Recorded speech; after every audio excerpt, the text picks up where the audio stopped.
saying to people since 1993 when I briefed the director of the CIA, and he was absolutely flummoxed because he and President Clinton had inquired about this issue and had been blown off and told to go away.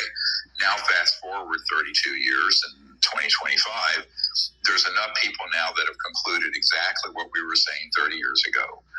But they are now trying to figure out, what do we do about it? In other words, this is not a trivial issue, Michael, because look at this. Imagine being a special forces team authorized to roll on, let's say, Dugway Proving Grounds or the Edwards Air Force Base Complex in the Mojave Desert.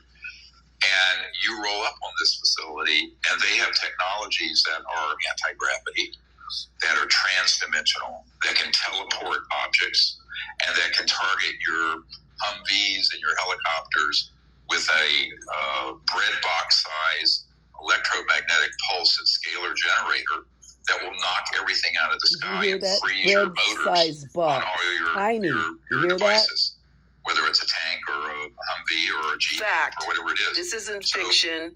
This isn't conspiracy theory. This is real. Tactically, let's call it tactical. And he has about 1,000 whistleblowers that have come forward now.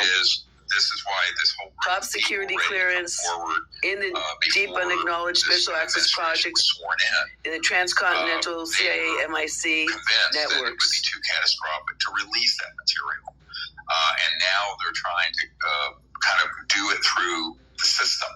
But the system is rotten, and the system has end up screwing them, basically. I won't go into many of the details, but I warned them of this 6 months ago. I said, this is a very big mistake. And now they're actually very much aware it's a mistake. And they were played, these very courageous men, they were played by the system, thinking that the system that was going to do this properly had integrity, when it isn't. It's a corrupt criminal organization. So I think that now the other part of it is that they're afraid because, they have children, they have families like we all do, and it is not it's not melodramatic at all to say that their lives are in peril for moving as far forward as they have. Now, the flip side of that is that there is a law enforcement group watching this that I'm advising and providing intel and evidence to. What that has resulted in is that they put an electronic net over everything we're doing. So that if someone moves on one of my whistleblowers, we catch them red-handed. You hear that? And they're called dead to rights. So now that's caused us to be able to find out who there's a certain aerospace